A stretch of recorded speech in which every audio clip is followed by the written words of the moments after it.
un couple a découvert une ancienne serrure chez eux. Le petit ami a inséré la clé et soudain, une mystérieuse barrière est apparue. Effrayé, il a rapidement retiré sa main, puis a lancé une balle à l'intérieur pour tester. Une minute plus tard, la balle a été renvoyée. Poussé par la curiosité, Jack a décidé d'entrer dans la barrière pour enquêter. Anna voulait se joindre à lui, mais comme elle était enceinte, son petit ami a finalement promis de revenir dans 5 minutes, puis est courageusement entré. Cependant, Anna a attendu en vain pendant 10 minutes à la porte. Jack n'est pas revenu. Soupçonnant qu'il avait des ennuis, elle a essayé de passer la tête à travers la barrière. À sa grande surprise, elle s'est vue elle-même de l'autre côté. Son double semblait tout aussi étonné. Anna s'est rapidement retirée et a enlevé la clé. Mais en pensant à Jack encore à l'intérieur, elle l'a remise. Anna s'est cachée dans la cuisine, priant silencieusement pour le retour sain et sauf de son petit ami. Jour après jour, elle a continué d'attendre. 3 mois se sont écoulés, toujours aucune nouvelle de Jack. L'attente interminable l'a presque fait craquer. Finalement, elle a pris la résolution d'entrer elle-même dans la mystérieuse barrière pour enquêter. Dans la cuisine, une femme cuisinait. Cette femme a dit à Anna qu'elle n'était pas la première à chercher Jack.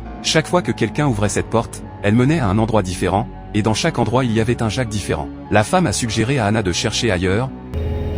There's nothing left for me over there. I'm sorry. Mais Anna l'a tué.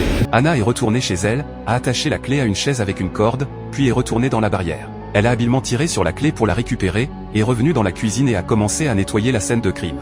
Soudain, elle a entendu la porte s'ouvrir. Excitée, Anna s'est précipitée dehors et a étreint son amour perdu. À ce moment-là, elle a su que tout ce qu'elle avait fait en valait la peine. Alors qu'Anna pensait que la vie pouvait redevenir comme avant, le malheur a encore frappé. En allant aux toilettes au milieu de la nuit, elle a vu une silhouette passer devant la porte. Elle a lancé un rouleau de papier toilette qui l'a traversé sans obstacle. Elle s'est ruée dans la chambre et a découvert son petit ami mort dans le lit.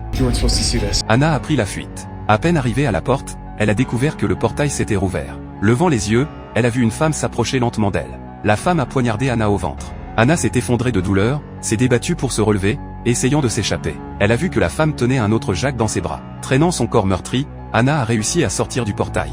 Elle a retiré la clé et l'a jetée dans les égouts. Épuisée, elle s'est assise contre le mur, sa vie s'éteignant peu à peu.